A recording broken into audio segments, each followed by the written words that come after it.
Hello friends, कैसे हो आप सभी। तो आशा करती हूँ अच्छे होंगे और आपका स्वागत है आपके अपने यूट्यूब चैनल पर जिसका नाम है जेएस विद नेहा। तो आज की हमारी क्लास रहने वाली है लक्ष्य सीरीज़ में क्लास नंबर 70। इससे पहले मैं 16 क्लासेस करा चुकी हूँ। यदि आपने वो क्लासेस नहीं देखी हैं तो उनको देख लीजिएगा, क्योंकि ये जो सीरीज़ है इसमें मैंने जीके एंड जीएस को स्टार्टिंग से शुरू कराया है। यदि आप क्लासेस को क्रम से देखेंगे तो आपको कोई भी डाउट नहीं रहने वाला है, साथ ही आपको अच्छा समझ आएगा। ओके। और इसमें मैंने स्टैटिक जीके को भी अलग से ऐड कर दिया है ताकि आपको स्टैटिक जीके के लिए कहीं और सी क्लासेस ना करनी पड़े। और यदि आप चैनल पर नए आए हैं तो चैनल को सब्सक्राइब एंड वीडियो को लाइक हो सके तो शेयर भी कर दीजिएगा। तो आइए स्टार्ट करते हैं आज की क्लास। धार्मिक स्वतंत्रता का अधिकार ये इंडियन पॉलिटी में दिया गया है और जो है हम इसमें मूल अधिकार को कर रहे हैं और इससे पहले जो हम की चीज़ें हैं वो पिछले क्लासेस में करा चुके हैं। ओके। तो आइए स्टार्ट करते हैं। धार्मिक स्वतंत्रता का अधिकार ये कौन से आर्टिकल में दिया गया है। तो आर्टिकल 25 से 28 तक धार्मिक स्वतंत्रता का अधिकार दिया गया है। आर्टिकल जो 25 है इसमें अंतःकरण आदि की स्वतंत्रता दी गई है। आर्टिकल 26 में धार्मिक कार्यों के प्रबंधन की स्वतंत्रता। आर्टिकल 27 में धार्मिक अभिवृद्धि हेतु कर से मुक्ति दी गई है और आर्टिकल 28 में शिक्षण संस्थानों के बारे में स्वतंत्रता दी गई है, तो ध्यान रखेगा।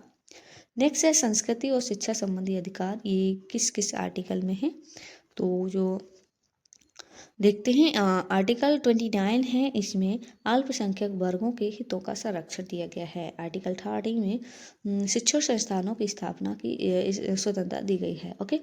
जो आर्टिकल 31 है इसमें संवैधानिक उपचारों का अधिकार दिया गया है। सुप्रीम कोर्ट द्वारा 5 रिट जारी की जाती हैं।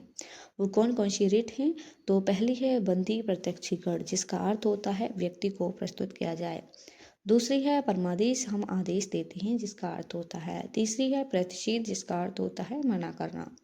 चौथी होती है उत्प्रेषण, जिसका अर्थ होता है पूर्णतः सूचित करना। पांचवी अधिकार परीक्षा, जिसका अर्थ होता है आपका प्राधिकार है। ओके। नेक्स्ट है एंशियंट हिस्ट्री, जिसमें हम बौद्ध धर्म से संबंधित कुछ बातें करने वाले हैं। देखो, अगर आप बीच में देखोगे तो आपको ऐसा लगेगा कि ये कहाँ से रख दिया है, क्योंकि मैं जो इस सिलेबस को कवर करा रही हूँ वो स्टार्टिंग से सब्जेक्ट एंड टॉपिक वाइज करा रही हूँ, तो आप पिछली क्लासेस को भी देख लीजिएगा इस क्लास के बाद। ओके।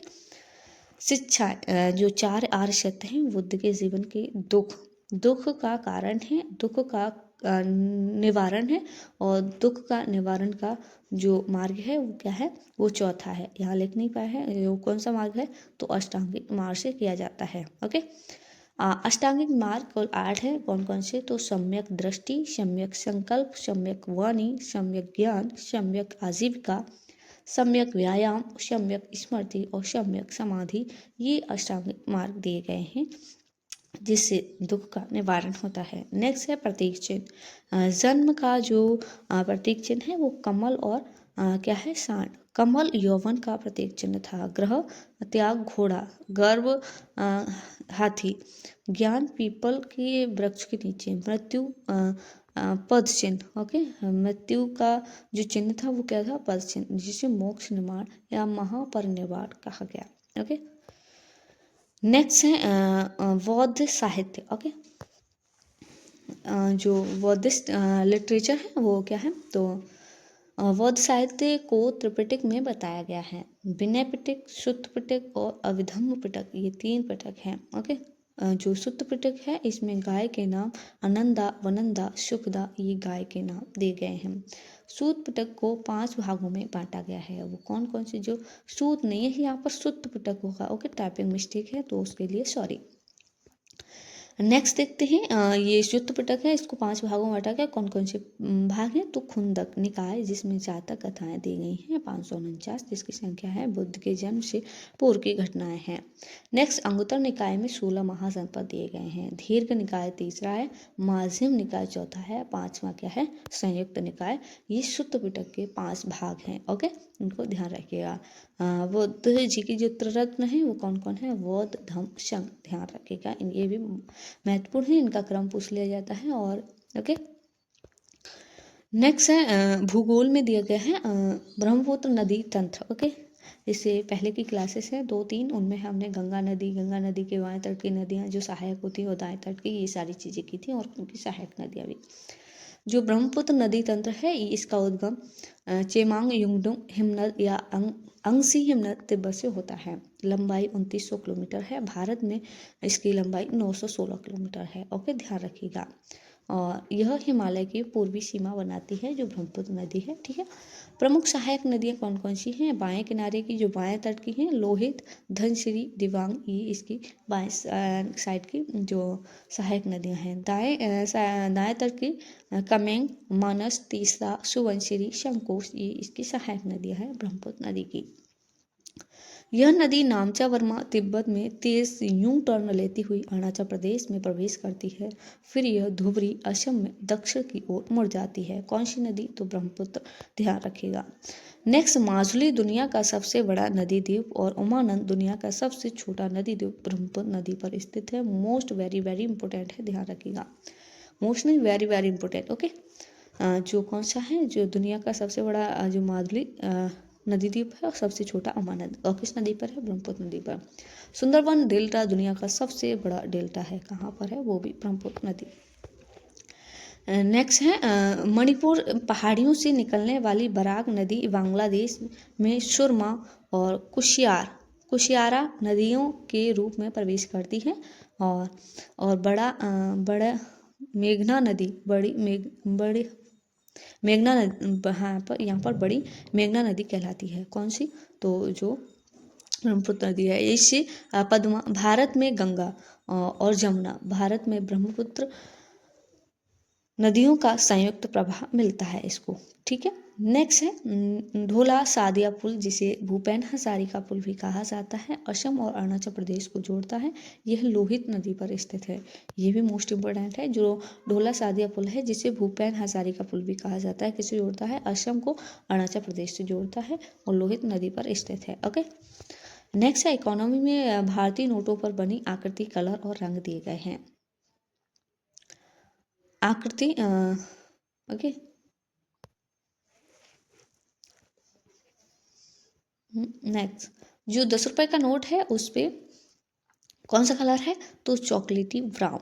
आकृति कोणार्क सूर्य मंदिर। ओके, जिस पर क्या बना है? तो कोणार्क का सूर्य मंदिर, जो कहाँ पर है? ओडिशा में। कलर या रंग एक ही बात है, तो इसको कट कर देते हैं। 20 रुपए का जो नोट है उसका कलर कैसा है? तो नारंगी। ओके, और आकृति एलोरा की गुफाएं बनी हुई हैं 20 रुपए के नोट पर, ध्यान रखिएगा। ये भी इकोनॉमी की हिसाब से मोस्ट इम्पोर्टेंट ये चीज़ें हैं। ठीक है, 50 रुपए का जो नोट है उसका कलर फ्लोरोसेंट ब्लू कलर है, फ्लोरोसेंट। और आकृति हम्पी का रथ बना हुआ है, जो कहाँ पर है? कर्नाटक में। नेक्स्ट है 100 रुपए का जो नोट है उसका कलर लेवेंडर है, आकृति रानी की वाव। 100 रुपए के नोट पर किसके क्या बना हुआ है? तो रानी की वाव, जो कहाँ पर है? कर्नाटक में। 200 रुपए के नोट पर कलर कैसा है? तो चमकीला पीला कलर है और आकृति सांची का स्तूप। और नेक्स्ट है 500 रुपए का जो नोट है उसका कलर स्टोन ग्रे है और आकृति कैसी है? तो आकृति किसकी बनी हुई है? तो लाल किला की, जो 500 रुपए का नोट है उस पर। ओके, नेक्स्ट है बायोलॉजी में जीव विज्ञान। ओके, जो जीव विज्ञान है उसमें हम करेंगे गोल्जी कॉय। ओके, उसमें ठीक है, खोजकर्ता कैमिले गोल्जी हैं, जिन्होंने 1998 में खोज की थी। निर्माण पुटिकाएं, कुंड और रिक्तिकाओं के मिलने से बना होता है। इसका निर्माण किससे होता है? तो वो जो पुटिकाएं होती हैं, कुंड होते हैं, रिक्तिकाएं होती हैं, उनके मिलने से। ओके, इनके 2 मुख्य भाग होते हैं, सिस फेस। ओके, कौन सा? यहाँ पर टाइपिंग मिस्टेक हो गया है, सिस फेस। ओके, ये उत्तल होता है और नाभि की ओर होता है, ध्यान रखिएगा, सिस्फी। और नेक्स्ट है ट्रांसफेस, यह अवतल होता है और प्लाज्मा झिल्ली की ओर स्थित होता है, तो ध्यान रखिएगा इसको भी।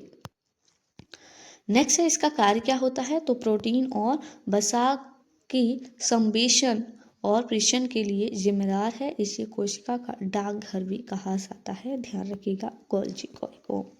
नेक्स्ट है स्टैटिक जीके में प्रमुख त्योहार एवं उत्सव दिए गए हैं, तो ये करते हैं गुजरात के कौन कौन से त्योहार हैं और माधवपुर मेला ये गुजरात का बहुत ही फेमस है। पैराग्लाइडिंग उत्सव, अंतर्राष्ट्रीय पतंग महोत्सव, रण उत्सव, ओके, ये कहाँ का है? गुजरात का। खेल महोत्सव, बीच महोत्सव, मकर संक्रांति, उत्तरायण और सामलाजी मेला ये कहाँ का है? तो गुजरात का, ध्यान रखिएगा। टर्नेटर मेला ये भी गुजरात का है। बैठा मेला, सप्तक मेला, दिवासु मेला, चित्र विचित्र मेला बहुत ही फेमस है, ध्यान रखिएगा। भवनाथ महादेव मेला ये भी कहाँ का है? गुजरात का। नेक्स्ट है वथुआ मेला, ध्यान रखिएगा। नेक्स्ट स्टेट है हरियाणा। हरियाणा के कौन कौन से फेस्टिवल? तो पिंजौर फेस्टिवल, सूरजकुंड शिल्प मेला ये कहाँ का? हरियाणा का।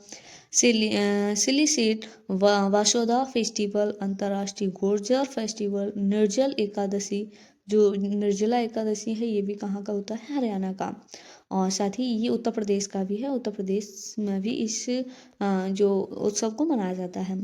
हरतालिका कजरी तीज ये कहाँ का है? तो हरियाणा का। नेक्स्ट है हिमाचल प्रदेश में हल्दा, जो बसंत ऋतु में मनाया जाता है। साजो, नलवारी, चेट फेस्टिवल, ग्रे वाल, फुलेट त्योहार, चैत्रुल त्योहार, और इधर है मिंजर मेला, रेणुका मेला, रोहिणी मेला ये कहाँ का है? तो हिमाचल प्रदेश का। लावी, भरारा मेला, महूशु जतार, रोहडू मेला और डुंगरी मेला, खेपा महोत्सव ये सभी कहाँ के हैं? तो हिमाचल प्रदेश के, ध्यान रखिएगा। ओके, तो ये थी आज की हमारी क्लास। तो आपको बताना है कमेंट बॉक्स में क्लास कैसी लगी। यदि इसमें कोई हमसे मिस्टेक होता है तो आप हमको कमेंट बॉक्स में बता सकते हैं। ओके, और आपसे रिक्वेस्ट है कि उन क्लासेस को भी देख लीजिएगा। ओके, तो आपको अच्छा समझ आने वाला है। ज़्यादा टाइम की नहीं है, कोई 13 मिनट 15 मिनट, तो इतना ही।